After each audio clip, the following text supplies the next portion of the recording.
everybody, Ash here, and welcome to another episode of Special Talks. This is a car review because I don't have time to film in the studio anymore, so I'm going to be talking about Spider-Man No Way Home, and fuck it, this is going to be a spoiler review, so spoiler,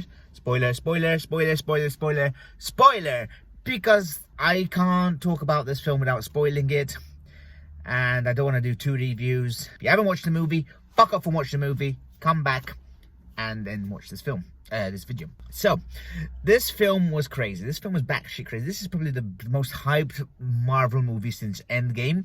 And does it live up to the hype? It does live up to the hype. There's a lot of things, you know, spoiler talk, so I can, again, remember, spoilers, fuck it. Andrew Garfield and Tobey Maguire in this fucking movie. That's the biggest shock. That's the biggest that everyone was talking about. The actors were denying it. Tom Holland was denying it. Everyone's trying to keep it secret. Everyone, like, hoped they were going to be in this movie, but deep down, people were scared. Were they not going to be in the movie?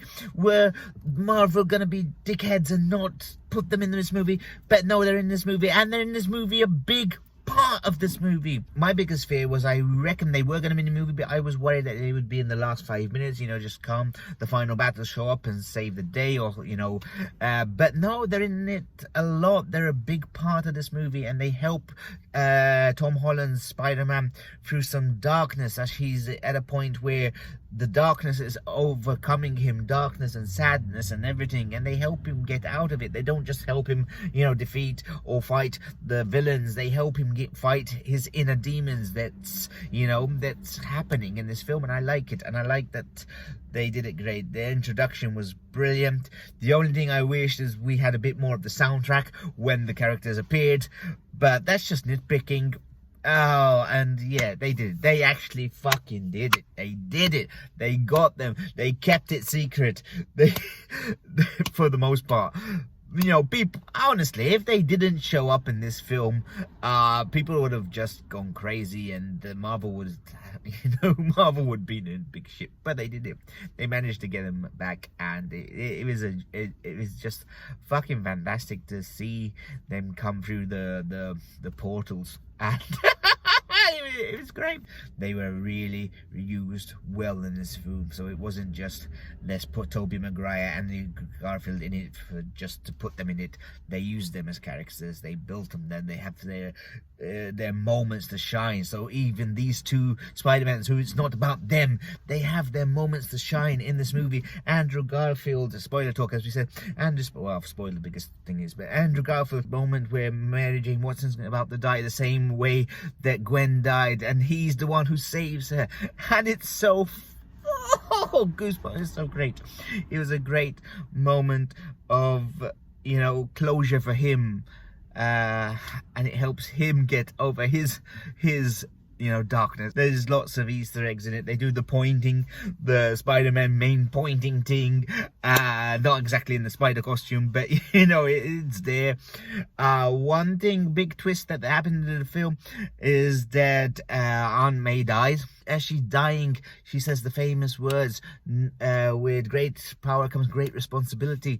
And it's sort of like, because we've never seen Uncle Ben in this, so Uncle Ben hasn't been the one who's put the thing onto the Spider-Man. It's Aunt May, so it's kind of twisted, different realities in that, but it's actually her who says the important words. In fact, we've never heard these words said to this Spider-Man, but now she says it as she dies, and I thought that was great. And, you know, all the other Spider-Man recall that these words have been said by Uncle Ben to them, but Toby, it's Aunt May. So yeah, sorry, for Tom Holland, it's Aunt May, and yeah, it's just great.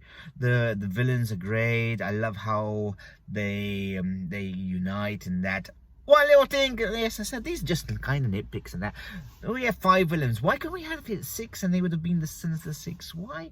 Maybe they're keeping that for the next Spider-Man trilogy or what that. But I would like to have 6, you know, 5. Just one more would have been cool to have the Sinister Six.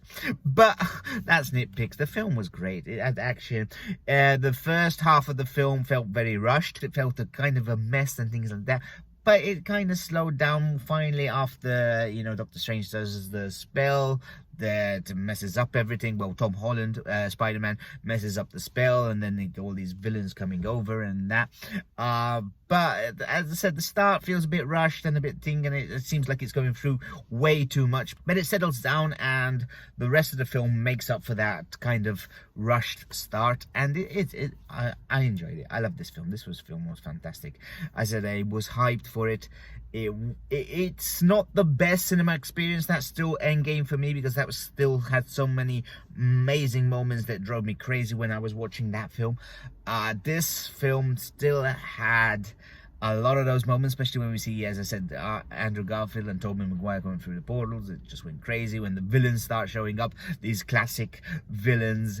And yeah, I like that it's kind of a conclusion to all those storylines, because we see Tobey's talking about he's definitely with Mary Jane in his dimension, in his multiverse. Andrew seems like he was in a dark place, but now after the events here, you can tell that he's gonna be a better Spider-Man going back there. Very interesting ending how they did, where the world forgets Peter Parker, so no one knows who Spider-Man is again. It's showing that Spider-Man is no longer a kid.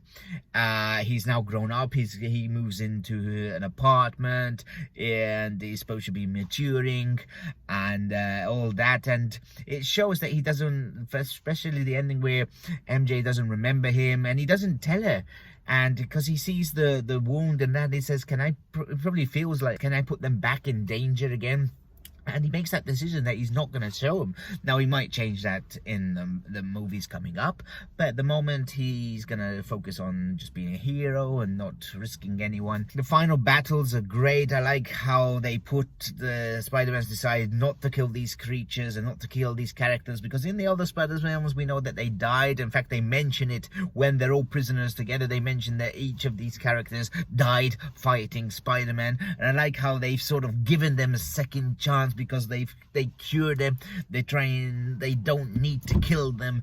And I like that. And I like, as I said, fan service of that. There's one good line about a black Spider-Man. A big hint to Miles Morales is out there. One thing I kind of pissed off is I wanted to see Venom in the movie. We do see Venom in the after credits, where basically he's in that universe, but unfortunately, because, you know, Venom and Tom Hardy are not the most effective team, they basically ended up just drinking while they were there in a bars instead of going to New York and you know, fighting Spider-Man or joining Spider-Man or talking to Spider-Man. So they get zapped back to their universe. They do leave a little bit of Symbiote, so that might mean how we're gonna get Venom in the Marvel Cinematic Universe. So it's probably gonna be a different Venom, which will probably be a villain Venom instead of the anti-hero Tom Hardy villain. Overall, I love this film. I'm gonna give this film a 5 out of 5. The film was good. It was funny. It was adventurous. It was exciting. It had twists, lots of Easter eggs, lots of cameos, lots of fan service. It's a great movie, and I can see why people have just gone crazy about it. And yeah, I can't wait to watch this film again. I think it's a very good conclusion to the Spider-Man trilogy and the Spider-Man movies that have gone before it. But anyway, that's what I think. I want to talk to you guys about this film. In fact, that's why I did a spoiler review. I just want to talk to people who've seen this, because I really want to, you know, discuss this film. So drop your comments down below. Let's talk about it. Let's discuss it. Let's see your favorite part, your goosebump moments. Were you excited? Were you, you know, disappointed with something? Let's talk about it down below. Anyway, I want to thank you for watching this video. Once again, sorry for the whole messy kind of video, but spoiler reviews are different to normal reviews, because you tend to just talk about stuff that you remember. And yeah, as I said, that's why I want to talk to you guys about this. Anyway, if you did like the video, hit that like button, and I'll see you next time. Bye bye.